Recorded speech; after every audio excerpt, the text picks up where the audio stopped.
Welcome everybody to the Latin Nerds Network. My name is Jose and this is my review for Project Hail Mary starring Ryan Gosling. A movie I've been looking forward to for a while. I've been hearing good things. I heard the book is great and I'll be reading it soon. We got it's gotten a lot of praise over the last week. Because and that's not always a good thing because it kind of starts setting that bar high and expectations and the hype builds up and expectations is the road to disappointment more times than not. So I was really afraid this might be the case here.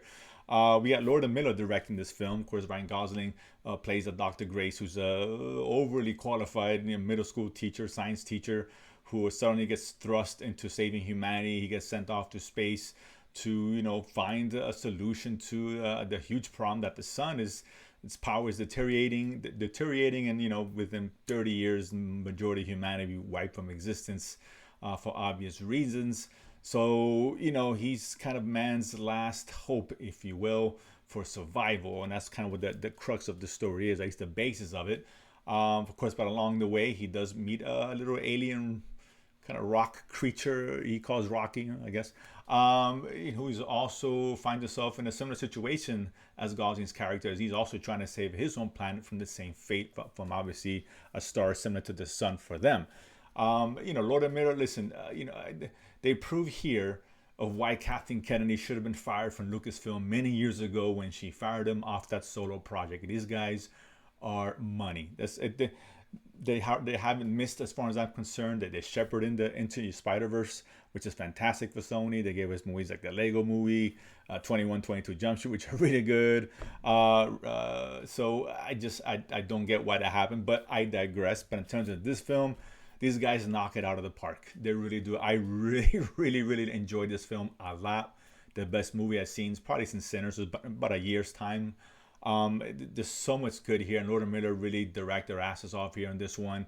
As far as the scale, the way the movie looks, the presentation, everything here just really hits, man. Particularly, I got to see it in, quote unquote IMAX, full max, whatever you call it. I can only imagine how good this movie will look in real IMAX. Of course, being played in 70 millimeter in the real IMAX screen. If you're lucky enough to have one where you live, I highly recommend that's the way you see this film.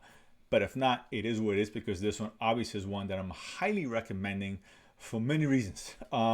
Listen, it's a great feel-good story. I walked out of there with a smile on my face. And obviously, you do have these big stakes about, saving humanity and all that. But the crux of this film, the essence in this film really comes down to the relationship forged between Gosling and this new alien creature, whatever that he befriends. And the force, not force, but they start working together to come up with a solution to save both their worlds. And it did so good. I mean, that relationship is phenomenal.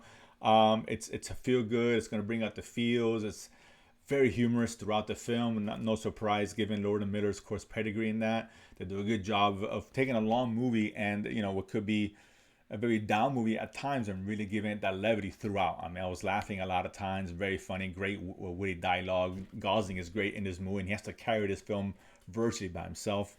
And that relationship really, really works, and how things end up is very fitting to keep things spoil free. And I walked out there smiling, thinking, man, what a feel good movie this is. And it's nice to have one of those every so often. But look, everything hits here. I mean, my only real complaint, honestly, is like, it's about 2 hours and 30 some minutes, so it felt a little long at times.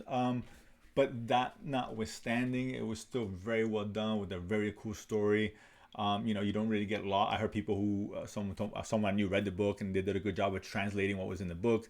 I never read it, and I was following it just fine. Had no issues. A lot of science there, but they kind of really, they're not really bogged down by a lot of exposition. So that's a good thing. They really put the focus where it should be, and that's between Rocky and Dr. Grace, Ryan Gosling's character. And it's a really fun, good, entertaining film that deserves to be seen on the biggest screen possible. So this is a very high recommendation.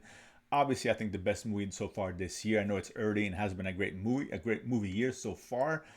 But I'd be shocked if this doesn't end up in my top 5 of the year. And if it doesn't, even better, because that means there's 5 other films which are even better than this.